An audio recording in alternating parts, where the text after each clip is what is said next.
Hi folks, I'm Josh and this is Beekeeping in Canada. So after a week of cold temperatures, we finally have some above 20 temperature to work with here.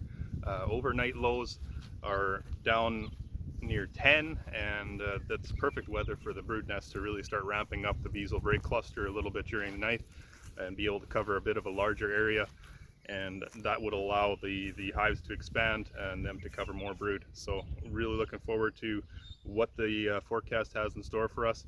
It looks like this temperature should continue as far as not falling below zero again, and so that's great. The trees have opened and they're now giving off pollen, and I saw my first dandelions the other day, and so that's all really good signs. It's really the time when the hives do start to explode and they stop going backwards and start moving forward.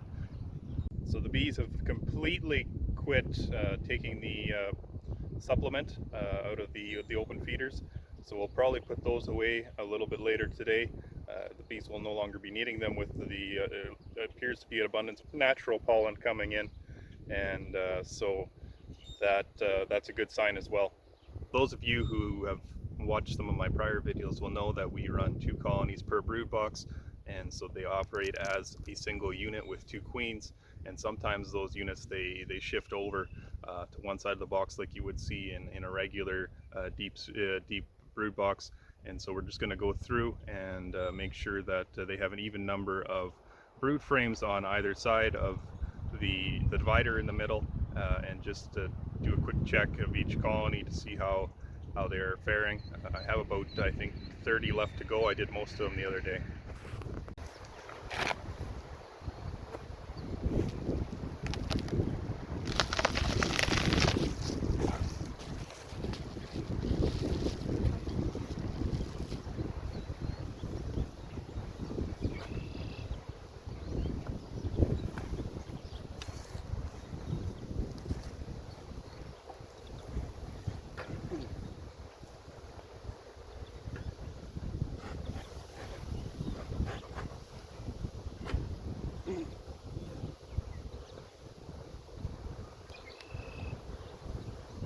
Just from the top of this one, I would say it's probably at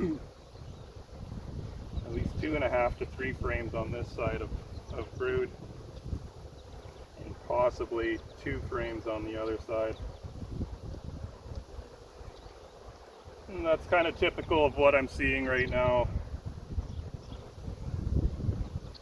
We're about 2 weeks behind where we should be as far as the amount of brood and bees in the colonies. And that'll make some interesting decision making down the road as we try to make our numbers, but yet also fulfill our wholesale obligations for honey.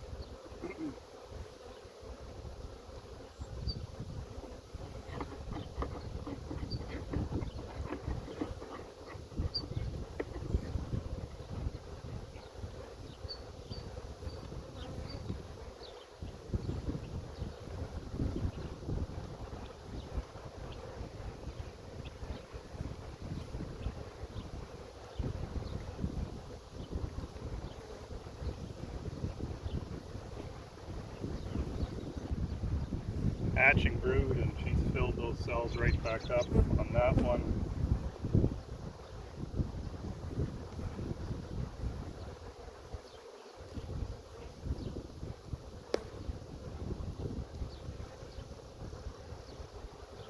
And same thing on this one here.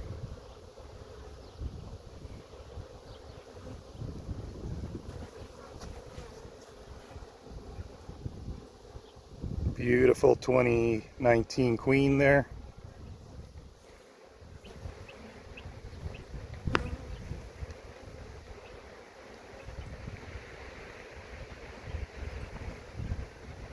So just 2 frames of brood on this side.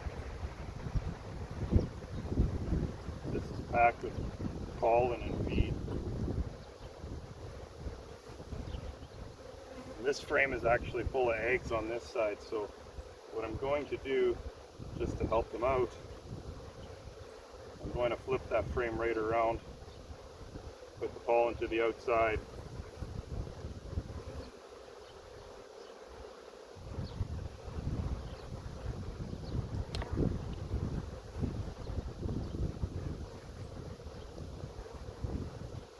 And empty your frame in spot 2, and a frame with feed in spot 1 on that side. See what the other side has to offer here.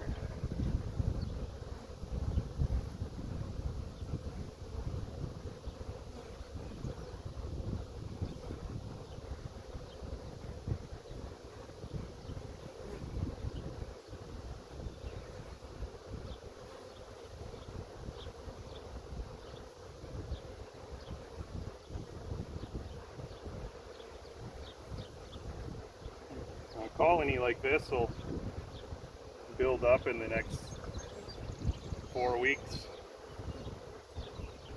Be something that we could actually split each side 3 ways, so we could get 6 colonies off of this individual colony. But when we do that, if we split so aggressively, which I think we'll have to do this year, you sacrifice the production side of what a double queen colony can do.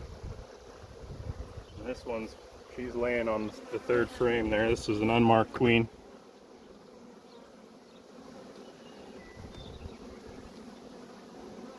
And she's just right there.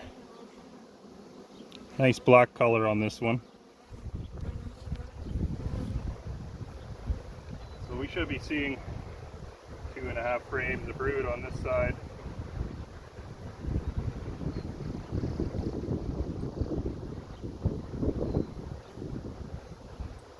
And that's a nice slab there.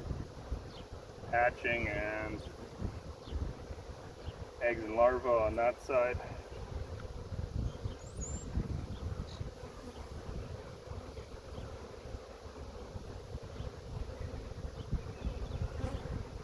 And starting to emerge on that side as well.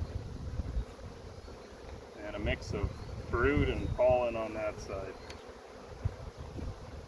So that's a good one.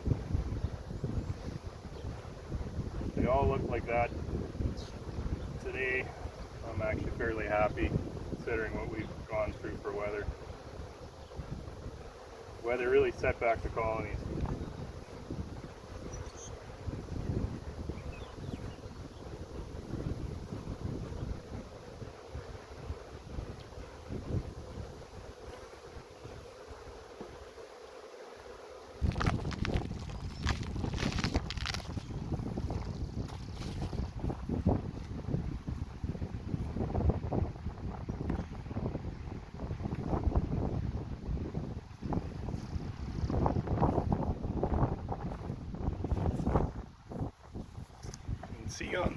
You can see on this colony that the far side is a little bit stronger than this side, so we'll probably have to move around a few frames of brood just to equal them out, and they'll continue to work as one colony.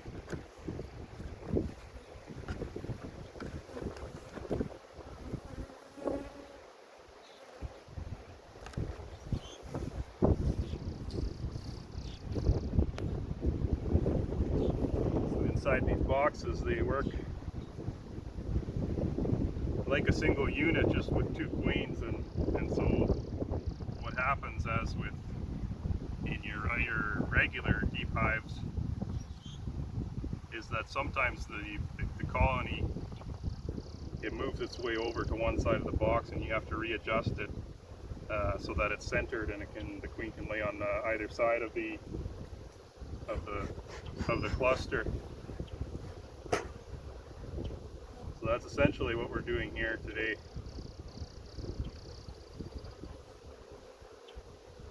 Yeah, this is frame 4, and there's a small patch of brood on there. And so what happens is, because the bees have moved this way, they can cover more on the one side than they do on the other side.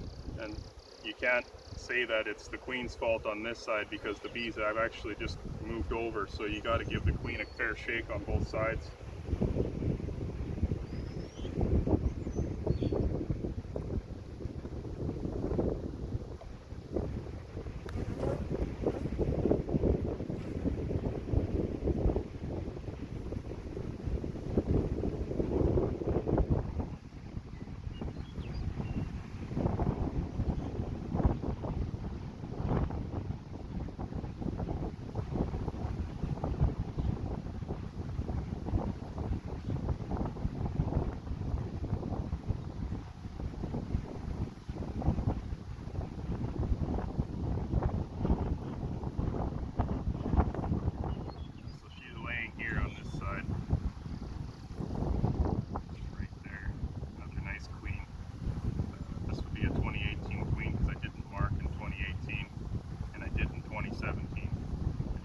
Shape, so I don't think she's older than that.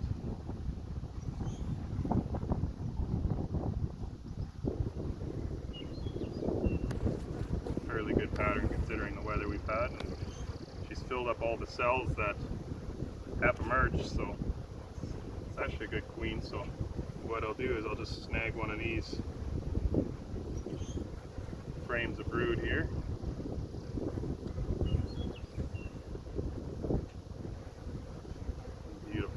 Brood.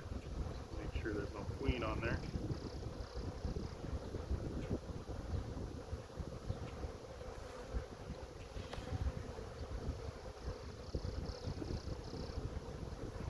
And we'll just put her right in there. And because they have a mix of the pheromones already in the hive, there's no fighting when you put them together like that. They just continue to work on as if nothing ever happened.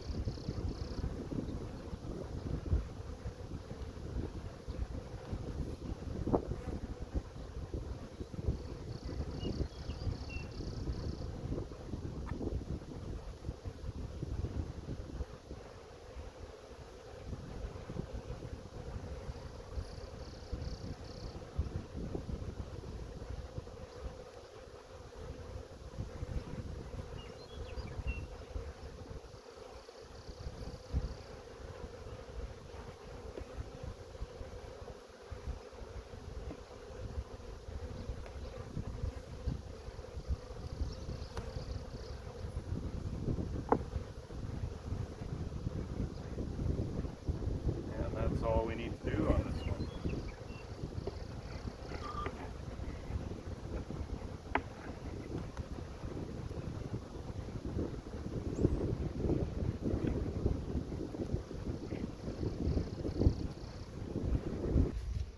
Love to use these soft shell pine cones in my smoker. Gives off an interesting scent. To me, it actually kind of smells like a McDonald's cheeseburger. So if you don't like McDonald's cheeseburgers, don't use pine cones.